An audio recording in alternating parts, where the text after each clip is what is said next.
I've personally advised thousands of borrowers, and I'm here to tell you that you can convert your student loans into an income tax. You might say, why would I want to do that?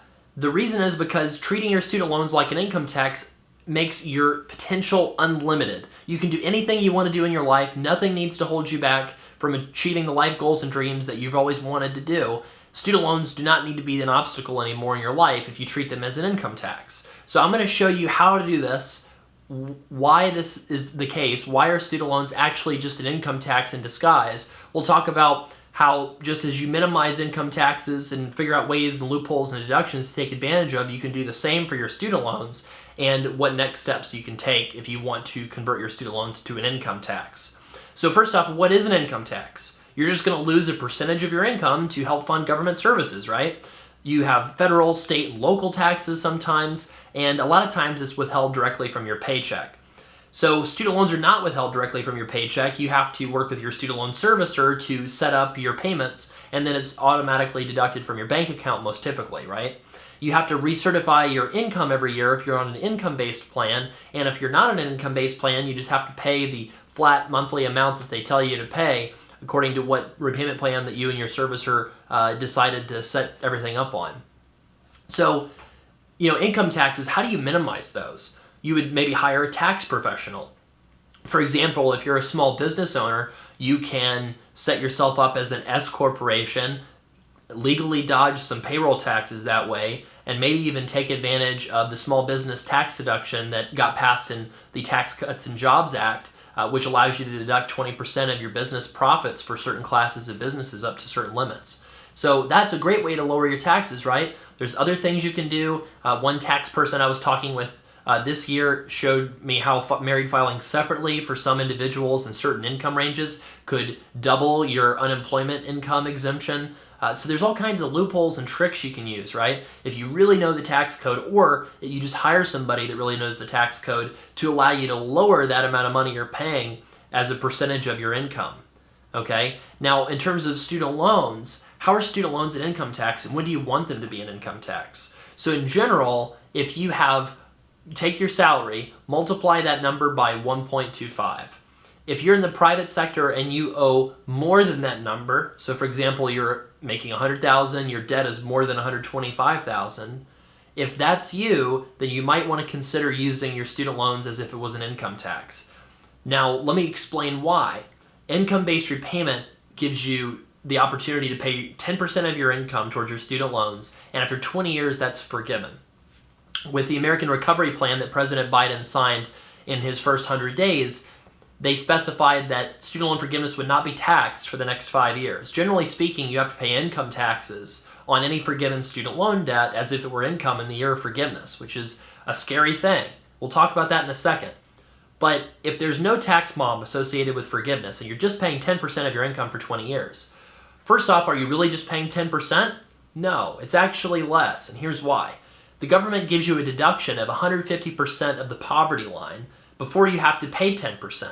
So if your family size is 4 and you have a large federal poverty line deduction in the $40,000 range, then you can earn all the way up to $40,000 without paying a single dollar towards your student loans and have it still count towards forgiveness on an income-based repayment plan. Now, if you earn more than that, they're only going to take 10% on the difference between your income and that deduction. So for that reason, if you take what your actual payments are and divide it by your actual income, most people actually end up paying 7, 8, or 9% of their incomes instead of 10% because of this pre-tax or because of this deduction before they calculate what your student loan income-based payment is. So that's the first point, is that it's not even 10% of your income. It's really most often somewhere between 7 and 9% of your income thanks to this deduction. Now you can get that even further down by doing smart things like filing taxes separately. In some states like Texas and California, if you have a lower earning spouse, you can cut that payment even more because you can split your income 50-50 down the middle. And so if you have a stay-at-home spouse with no student loans, for example, you might be able to cut that payment in half on an income-based plan through the community property breadwinner loophole that we advise clients on. So that's like pretty staggering that you can get it down just with no planning to like 7, 8, or 9% of your income. And then you can get it down maybe even further by doing things like tax planning, filing taxes separately if you're married, saving for retirement, which lowers your taxable income, taking advantage of other things that reduce your AGI, your adjusted gross income. These are all ways that you can lower that percentage of your income that the student loans are going to eat up.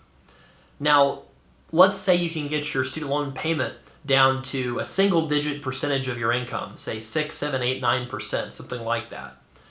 You also have to consider the balance will probably be growing over those 20 years that you're waiting around for forgiveness for. So if that balance grows, you might end up with, say, 50% more than you borrowed it originally, for example. And under the rules that exist currently, the tax-free forgiveness is expiring in 2025, so you kind of need to still plan for owing taxes on the forgiven balance. Now, if you think about that, when it's forgiven, you owe income taxes, you can actually pay for that. You can actually cover that liability by putting money away into an investment account every month. You can open an account at Vanguard.com or Betterment.com or any other place that offers mutual funds and simply use a broadly diversified total stock market index fund, for example. And if you put 1 to 3% of your income every month in one of these funds, you'll very likely have enough to pay your tax bomb regardless of what it is. Somebody who has a debt-to-income ratio more than 4 to 1 might need to save closer to 5% of her income. But in general, most people could handle saving somewhere between 1 to 3% of their income. In extreme cases, if you have $400,000 of student loans and $50,000 of income, you might need to save as much as 10% of your income towards this tax bomb if you have just a very extreme debt-to-income ratio. But most people will get by with 1 to 3% of their income in a mutual fund every month in an investment account, which is also called a brokerage account. So think about the 6 to 9% that's going towards your student loans that's required, and then add to that the 1 to 3% that's going into a brokerage account that you're handling on your own outside of your retirement account. This is in addition to your retirement account. And the total amount of money that's going towards your student loans would be something between 7%, which is 6 plus 1, to, let's say, 3 plus 9 at the high end, so that would be 12%.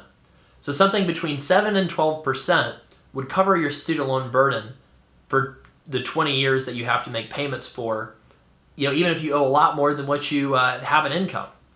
And if they eliminate the tax bump on student loan forgiveness, which is what we think at Student Loan Planner, we think that's the most likely outcome, then that means that you're not even going to owe taxes on the forgiveness, and then it's just that required payment towards your loans, which is based on your income, right?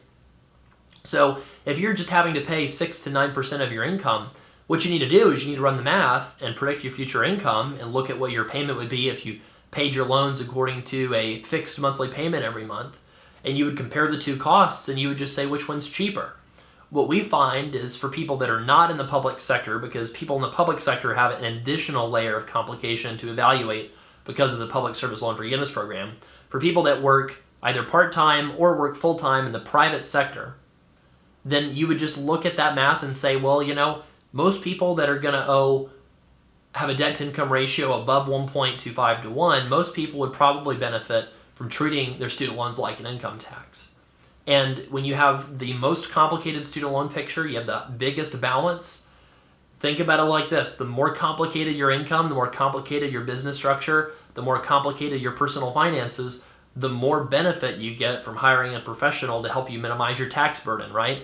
Same thing is true for student loans. There's very little that I can do for somebody that's got $10,000 of student loans. You pretty much just have to pay it off, or you have to wait around to see if President Biden's going to cancel it, right?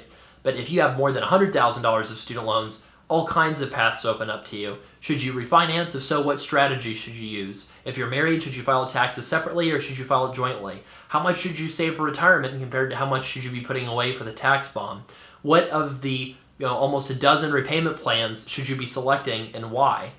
How to best handle student loans while also saving for retirement and saving for other financial goals. Should you buy a house before you paid off your student loans, or should you wait until after they're gone? Should you take a business risk before your student loans are gone, or should you wait until after they're gone? There's all kinds of different considerations to make, but the great news is that student loan debt is an income tax if they are so big that you have no hope of paying them off. And that's transformational, because it means that you can do anything in the world you want to do. It means they never need to hold you back, and it means that your fear and your shame and your guilt need to evaporate because student debt does not affect you nearly as much as you thought that it did. Now, unfortunately, the government is very good at dressing up student loan debt as if it were debt. They send you the standard 10-year plan, basically to scare you into doing something and signing up for an income-based plan as the default option. And the standard 10-year plan is about 1% of what you owe. So if you even owe $100,000, you're going to get a bill in the mail for $1,000 a month approximately. And that's pretty scary, right? So the government dresses up the debt as if it were a debt when it's really just an income tax. It's still very convoluted right now because of the tax bomb associated with loan forgiveness, but eventually that becomes permanent government policy to make student loan forgiveness tax-free. More and more people will realize, wait a second, this is simply an income tax, and that's great news for borrowers. For future borrowers, however, we do have to think about if student loans are simply an income tax, then there's zero incentive for schools not to charge absolutely every dollar that they can get out of you that they possibly can, because schools are not regulated at all as to what they charge and why.